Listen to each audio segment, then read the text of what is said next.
Hey guys, Flown from Afterlens here, and today I want to talk about an important piece of gear, our gimbal.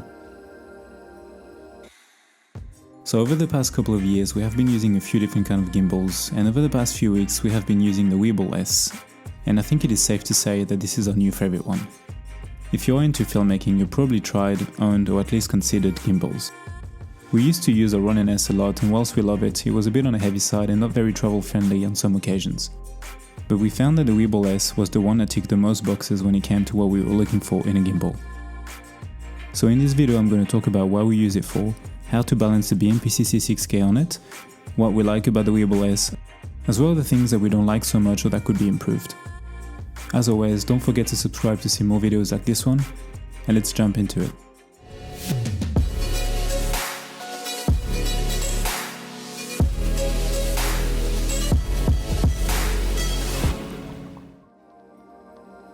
So most gimbals these days do pretty much the same thing when it comes to stabilizing footage. What I want to do in this video is showcase what makes the Weebill S different and unique in my opinion. So first of all, thanks to Eric from Gear for sending it to us.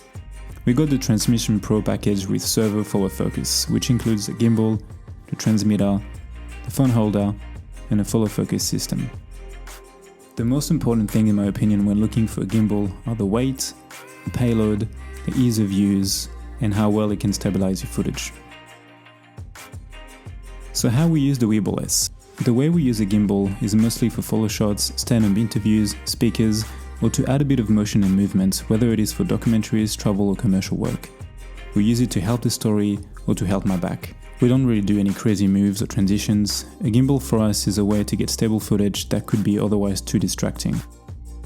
Before I made this review, I made sure to use it enough time in different situations in order to get a good idea about it. In addition to using it on the beach and in a city, I even used it on a ferry and in a small theme park with lots of people around to see how it would perform. I even use it with slow motion on the beach, as you can see with the shots with the birds. The ferry was actually moving quite a bit, so this gives you a pretty good idea how stable it is. So the things we love about the Weebill S. The size and weight. The gimbal is really light, super tiny and very easy to carry around. I just dump it in the top part of my wandered bag for example. The locks. This is probably my favorite feature. You can lock all axes and it makes it so easy to balance and also to carry when not in use. The torque and payload. Despite the small form factor of the Weebill S, it can hold quite a bit. On their website they actually don't tell you the payload, but you can easily balance a 5D4 with a 24-70 2.8, and in my opinion that's probably as heavy as you want to go anyway. So I can use two of my cameras. Being able to balance both our Eos R and the Pocket 6K is a huge plus, as depending on the job or content I may choose one or the other. For the Eos R I actually bought a super cheap lens that would make the whole setup very compact and lightweight, and it worked great. I'll put a link in the description. It also works with no problem with other lenses like my 16-35 for example. In addition, the Eos R can be controlled via the gimbal easily with just a cable, and you can change the aperture or record etc. For the BMPCC 6K, I used a vintage contact Zeiss lens that I bought a month ago, and it was a great combo. For larger lenses I will explain how to balance a bit later. Sync motion. I was actually surprised how well it responds. All you have to do is connect to the Weebill via the app and then adjust your settings. I can see this being very useful in the car for example, or when a shot is too hard to pull off without two people operating the system. Combined with the autofocus capabilities of the Eos R, it is a powerful combination. The split plate. So having the ability to take the camera off the gimbal very quickly is very handy, and it can save you a lot of time. Battery life. So the battery life is great and your arms will get tired long before you run out.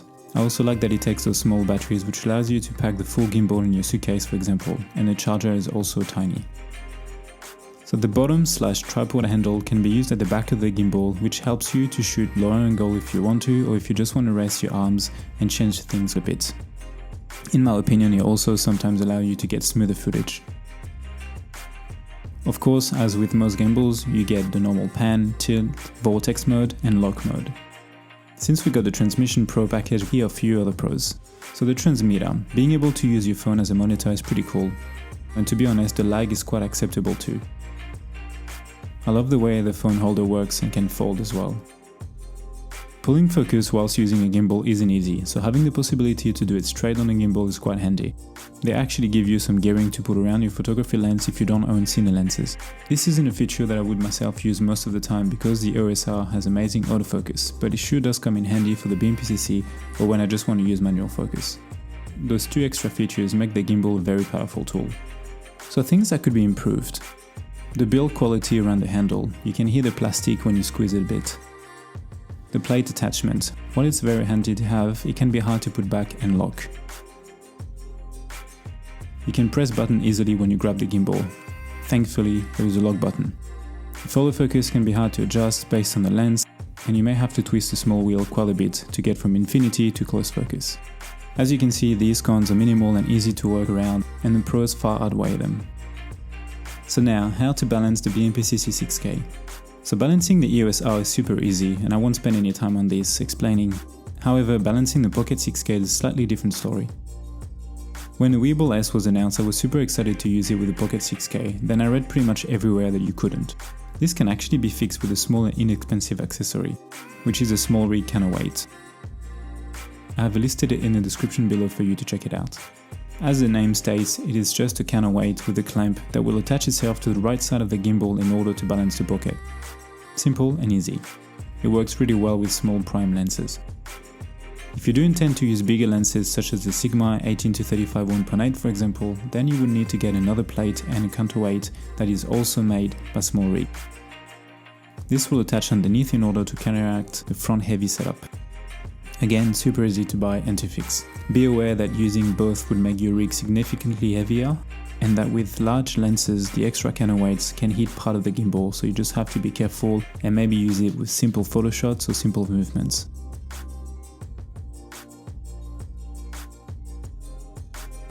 Would I recommend the Weebill S? Absolutely.